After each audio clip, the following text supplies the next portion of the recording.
was in school, I used to hope that when I finish my education, I would like to be a doctor or a teacher. Because here in our village, we don't have enough doctors. Lack of higher education attainment for girls has serious consequences for development and gender equality. In Uganda, enrollment of girls in secondary schools is still low in spite of the various interventions by government and other players. Only 2 out of 10 girls who should join secondary school are enrolled. The major reason cited for girls' non-enrollment is the high cost of schooling, as told by Nagawa Prosi, who dropped out in Senior 3.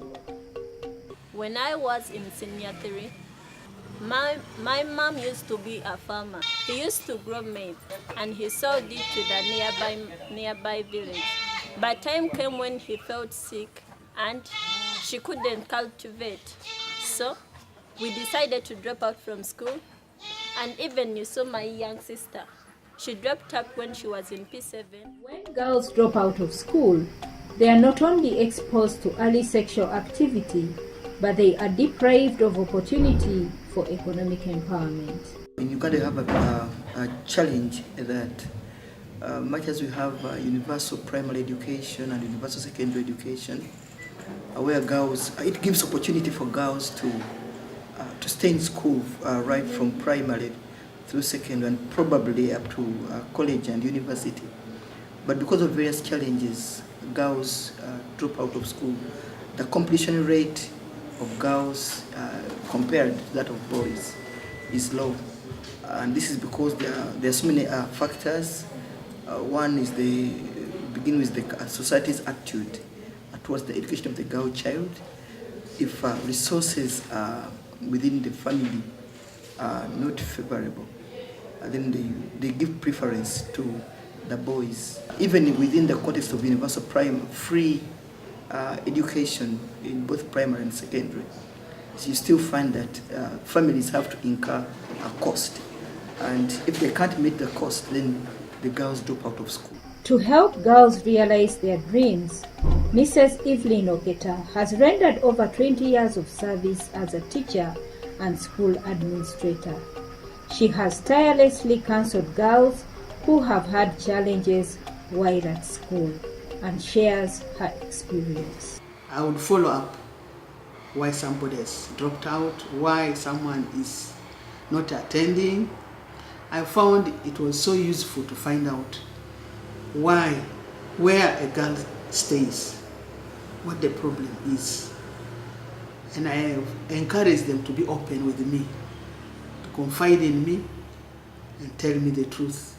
The problems the girls have is school fees. As a think tank, EPRC is proposing 2 interventions to deal with this challenge of low enrollment of girls for secondary education. And we are proposing 2 options.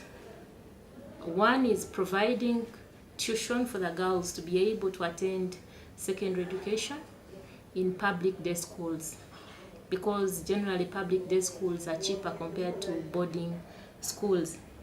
The other option is to provide tuition and also transport for the girls who are living very far away from secondary schools. It's our hope these 2 interventions, if undertaken, will increase the enrollment of girls. As a parent, from experience, for example, I have studied in long distances, walking a long distance from my own home to my school, and I don't think that has really had much impact on the level of my studies. But I think the most critical thing is actually the fees that you pay to school. So to me, the option of really providing tuition counts a lot. To cut off most of the challenges this girl faces as a result of staying at home and walking to school every day, I would propose an intervention where government should have a policy of providing accommodation for especially the girl child at senior secondary level. Other effective strategies and incentives that can be adopted to improve girls' education include scholarship programs such as the MasterCard Foundation Scholarship Program implemented by BRAC Uganda. Mr. Mahmoud Hassan, the program manager, elaborates. We are targeting actually 5,000 scholars in Uganda in next 8 years. This year we have taken 600 students.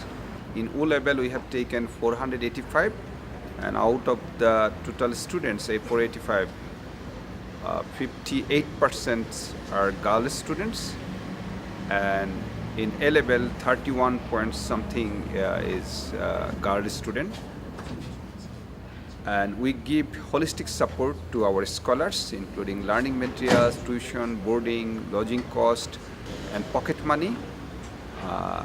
And also we have mentoring support program for the scholars. We will connect them to tertiary education provider like Makerere University in Uganda, then some universities in South Africa, Ghana, there is Ashoshi University, and some universities in Latin American countries and also America and Canada. And I agree with EPRC that they have talked about the transportation. That is a great issue, I think, in Uganda, because people are staying in far away areas. Increasing girls' education is a more effective way of reducing poverty and ensuring improved quality of life. With a girl who has gone to school, a child who has been to school will want to have a family that she or he can manage.